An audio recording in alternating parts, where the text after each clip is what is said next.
1일 설교하겠습니다. 내 스스로 부른 저주라는 제목입니다. 빌립보서 4장 6절에서 9절. 아무것도 염려하지 말고 오직 모든 일에 기도와 간구로 너희 구할 것을 감사함으로 하나님께 아뢰라. 그리하면 모든 지각에 뛰어난 하나님의 평강이 그리스도 예수 안에서 너희 마음과 생각을 지키시리라. 정말로 형제들아, 무엇에든지 참되며 무엇에든지 경건하며 무엇에든지 옳으며 무엇에든지 정결하며 무엇에든지 사랑할 만하며 무엇에든지 칭찬할 만하며 무슨 덕이 있든지 무슨 기림이 있든지 이것들을 생각하라. 너희는 내게 배우고 받고 듣고 본 바를 행하라. 그리하면 평강의 하나님이 너희와 함께 계시리라. 아멘. 오늘 평강의 하나님이 우리와 함께 계신다고 약속하셨는데요. 성경은 하나님의 말씀이죠. 하나님께서 사도 바울을 통해서 내가 너희와 함께 있을게 그렇게 약속하셨는데 조건을 다셨습니다. 배우고 받고 듣고 본 바를 행하라. 그리하면 평강의 하나님이 너희와 함께 계시겠다. 그냥 함께 있겠다. 하나님의 평강이 그냥 우리와 함께 있겠다라고 말하지 않았습니다. 성경 어디에도 그냥 믿으면 평강을 줄게 그런 말 없습니다. 아주 거짓말입니다. 그거. 배우고 받고 듣고 본 바를 행할 때 평강의 하나님이 우리와 함께 하십니다. 우리는 힘들다고 말합니다. 그리고 실제 그렇습니다. 오늘 본문에서 하나님께서는 우리가 힘들지 않고 평강한 삶을 살 수 있다라고 말씀하십니다. 하나님은 거짓말을 못하시죠. 하나님께서 세상에서 하지 못하시는 일이 있습니다. 거짓말 못하십니다. 그러므로 그분이 그렇다면 그런 건데요. 지금 하나님께서는 분명 우리에게 빌립보서를 통해서 평강의 하나님이 우리와 함께 계실 것이다. 하나님께서 친히 우리와 함께 해주실 거야. 그리고 평강을 주실 거야. 라고 말씀하시는데 하나님은 거짓말을 못하시기 때문에 이 말씀은 진짜인데 그런데 왜 우리는 이토록 힘든 나날들을 계속 보내고 있는 걸까요? 도대체 우리에게는 무엇이 잘못된 것일까요?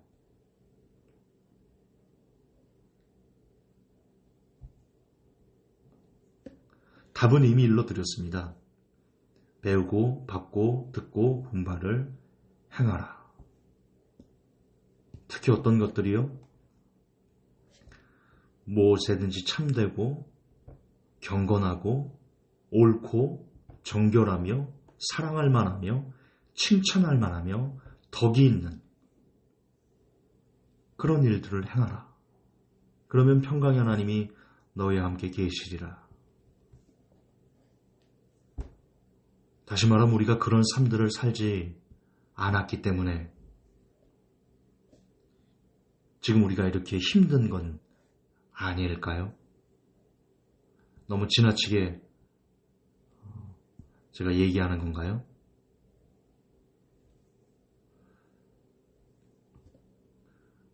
지금 우리는 주님께서 성경을 통해서 그렇게 살라고 하신 그 뜻에 따라 얼마나 우리가 살아가고 있습니까? 여러분 골로새서 3장 5절에서 6절을 보면요. 하나님께서 진노하신다라고 명확하게 이야기하신 내용이 나옵니다. 골로새서 3장 5절에서 6절.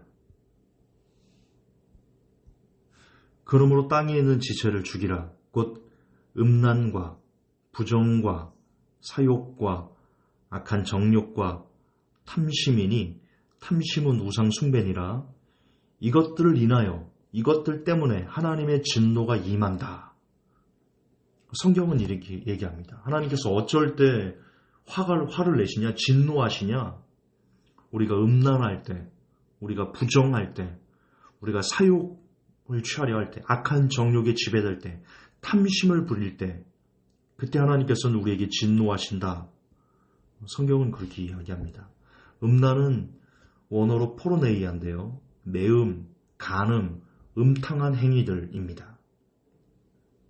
부정은 원어로 아카다라시아라고 하는데요. 불결, 도덕적 타락을 이야기합니다. 사욕은 파도스인데요. 사도 바울만 파도스라는 단어를 사용했는데 성적인 욕정입니다. 성적인 욕정. 모두 성적인 타락과 관련되어 있는 단어입니다. 사욕이란 단어가.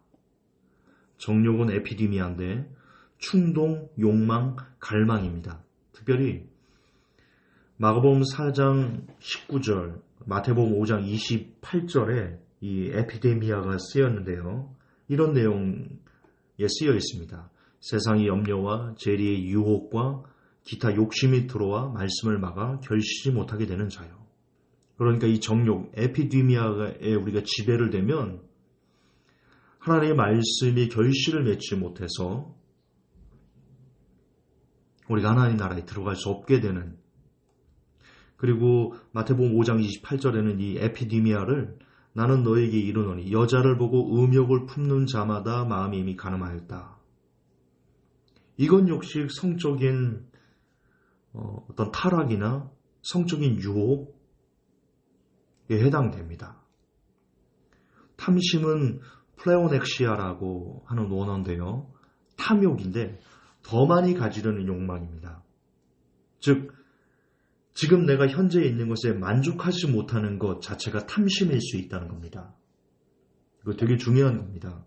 지금 우리의 삶에 대해서 부족함을 느끼고 여기서 만족하지 못하고 그래서 늘 불평하고 늘 불만을 표하고 이게 뭐야 하나님 왜 이거밖에 안 주세요 뭐 기타 등등 지금 오늘 하루의 삶에 감사하지 못하고 만족하지 못하는 것이 일종의 탐심일 수 있습니다. 왜냐하면 플레오넥시아가 더 많이 가지려는 욕망이기 때문에 더 많이 가지려는 욕망 만족하지 못하는 거잖아요. 근데 지금 성경은 이런 음란, 부정, 사욕, 정욕, 탐심 이런 것들로 인해서 하나님께서 진노하신다라고 기록되어 있습니다. 그러므로 우리가 지금 이 두 개를 합치면 빌립보서 4장 6절 9절 그리고 골로새서 3장 5절 6절을 우리가 합쳐보면 어쩌면 우리에게 이토록 큰 삶의 어려움들이 있는 이유 중에 하나는 물론 다 그런 건 아니지만요. 둘 중에 하나입니다.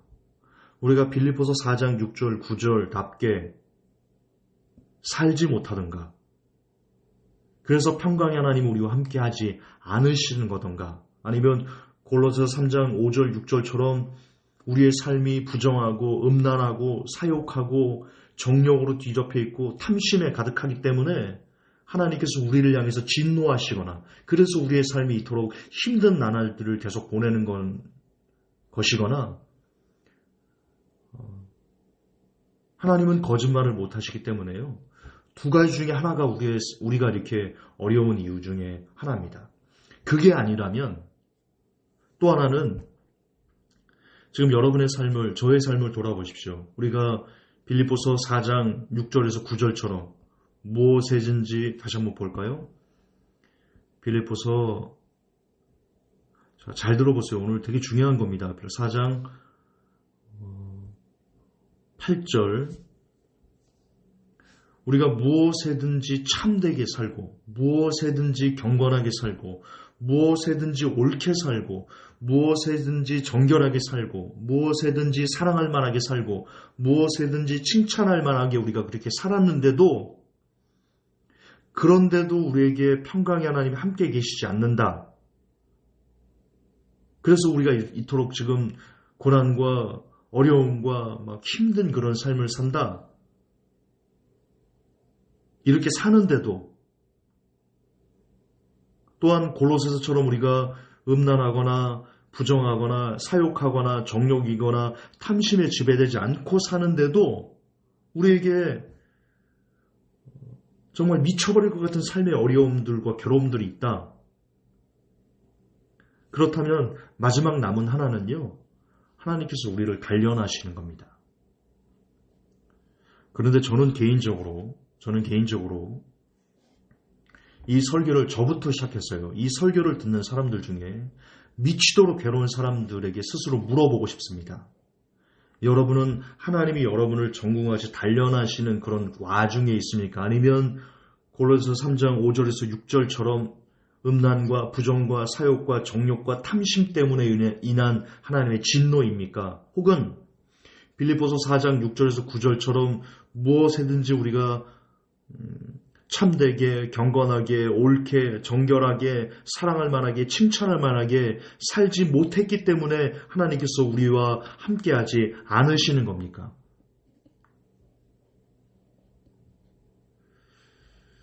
저부터요. 그리고 이 메시지를 듣는 여러분들도요. 단련보다는 하나님께서 우리의 영혼을 단련하는 것보다는 우리가 빌립보서 4장 8절에서 9절처럼 살지 못하기 때문에 하나님이 우리와 함께 하시는 것을 주저하시고 더 나아가면 이것 자체를 단련이라고 볼 수도 있는데요. 이렇게 살지 못하니까 하나님께서 이렇게 살 수 있도록 우리를 다듬어 가시는 것이다. 혹은 우리 안에 음란과 부정과 사욕과 정욕과 탐심이 하나님의 진노를 불러서 우리가 그토록 힘든 삶을 살거나 둘 중 하나입니다. 우리의 고통은 그분의 뜻대로 살지 못해서 우리가 스스로 부른 저주일 가능성이 높습니다. 고백합시다. 저도 그렇고요. 내 스스로 지금 저의 이 고통은 내 스스로 내가 부른 저주입니다. 여러분의 고통은 죄송하지만 여러분 스스로 여러분이 부른 저주입니다. 하지 말라고 한 것을 했고 하라고 한 것을 하지 못했던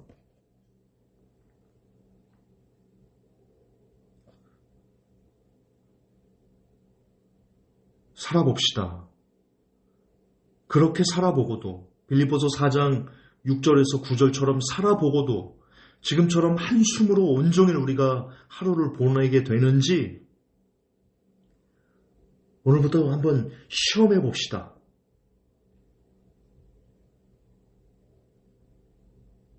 그러나 마지막으로 여러분, 역설적으로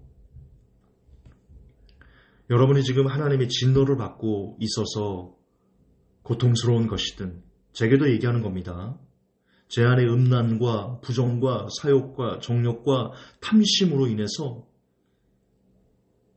하나님의 진노 때문에 제가 이렇게 고통스럽든 아니면 빌립보서 4장 6절에서 9절과 같은 그런 삶을 살지 못해서 고통스럽든 어쨌든 지금 하나님의 진노를 받고 있다는 것은 역설적이게도요 행복한 겁니다. 야, 김종서 무슨 미친 소리야? 하나님이 진노를 받고 있는데 뭐가 행복하다는 거야? 아니요, 행복한 겁니다. 역설적이게. 왜냐하면 우리가 하나님의 진노를 받고 있다는 것은 이렇게 하나님에게 매를 맞고 있다는 것은 하나님께서 아직 우리를 포기하지 않고 있다는, 포기하지 않고 계시다는, 아직 우리가 그분의 자녀의 자격을 놓치지 않고 있다는 증거이기 때문입니다. 할렐루야.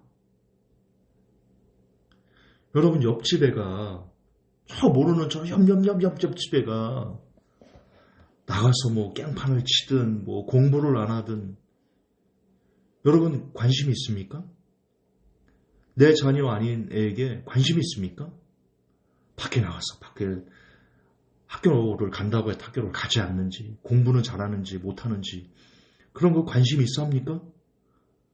막말로 여러분 거기까지 관심 있어 하면 이웃사랑이 아니라 오지랖 아닙니까? 그렇잖아요. 우리 관심 없잖아요. 하나님도 로마서에 보면요. 그분의 자녀가 아닌 사람들에게는요. 이미 오히려 유혹을 역사해서 구원을 받지 못하게 해버린다. 성경은 그렇게 이야기하고 있습니다.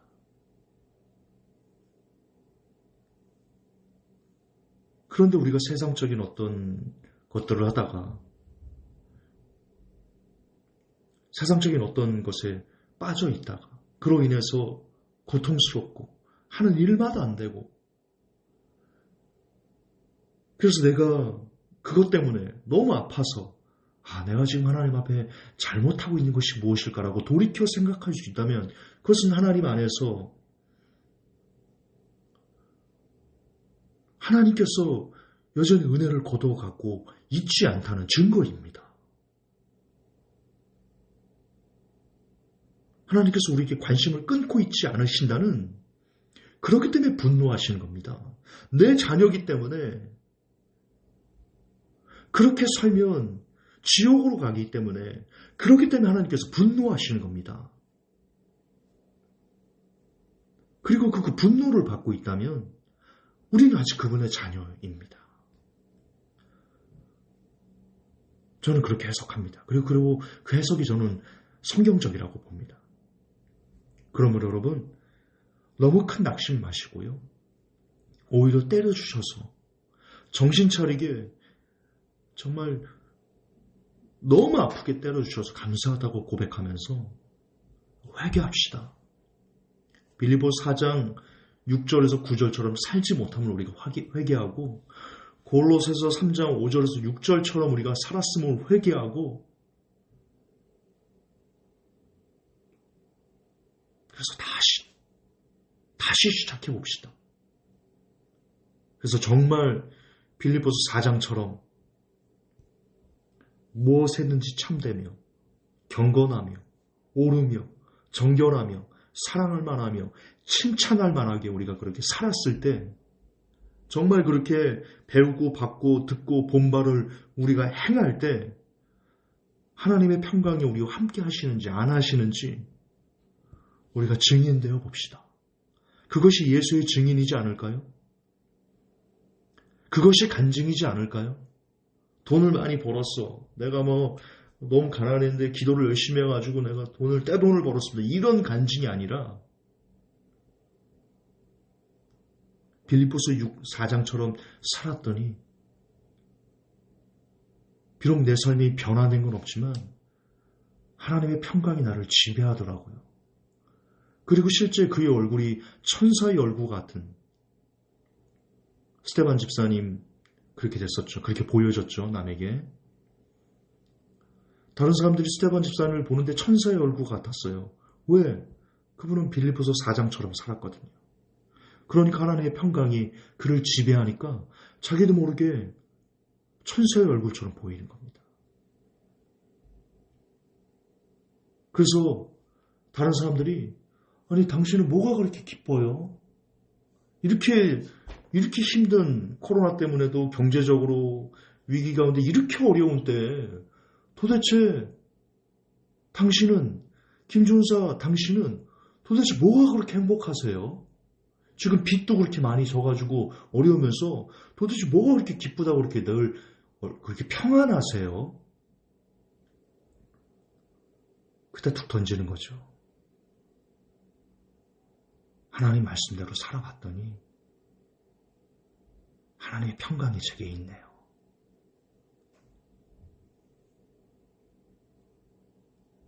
그것이 증인되어지는 삶 아닐까요? 우리가 그렇게 복음을 전해야 되지 않을까요? 절에 가가지고 막 불을 지르고 막 그게 전도일까요?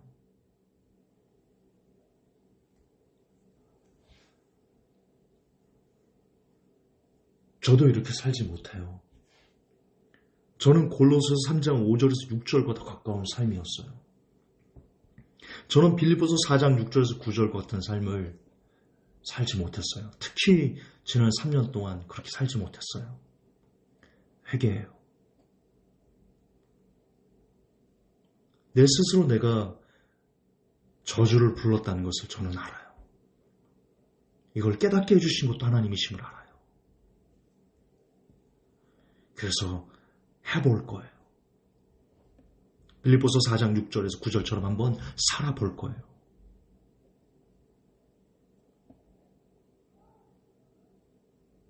그리고 제가 바뀐 삶을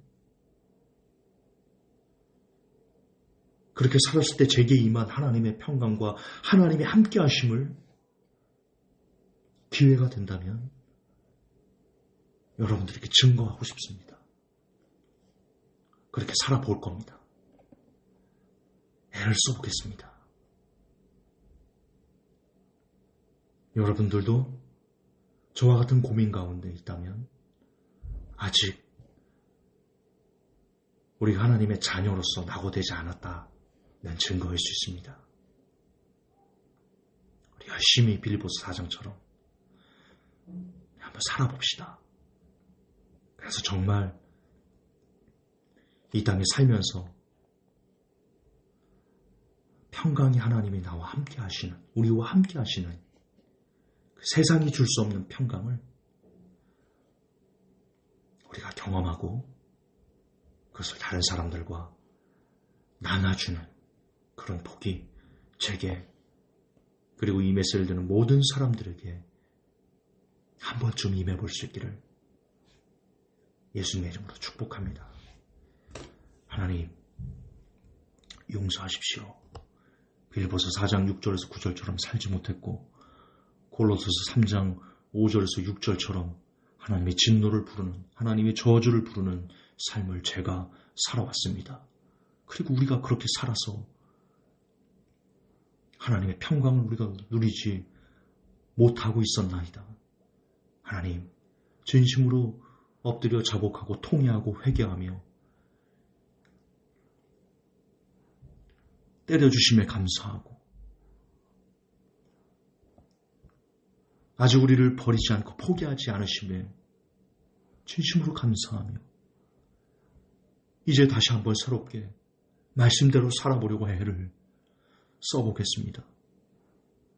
저와 같은 결단을 하고 빌립보서 4장 6절에서 9절처럼 살아보려고 애를 쓰는 이 메시지를 듣는 모든 성도들에게 하나님의 성령을 허락하셔서 성령의 도우심으로 우리가 그런 삶을 온전히 살아내어 평강의 하나님이 함께하는 그 영광을 이 땅에서 누리며 증거하며 사는 복이 제게 그리고 이 메시지를 듣는 모든 성도들에게 임하게 하여 주시옵소서.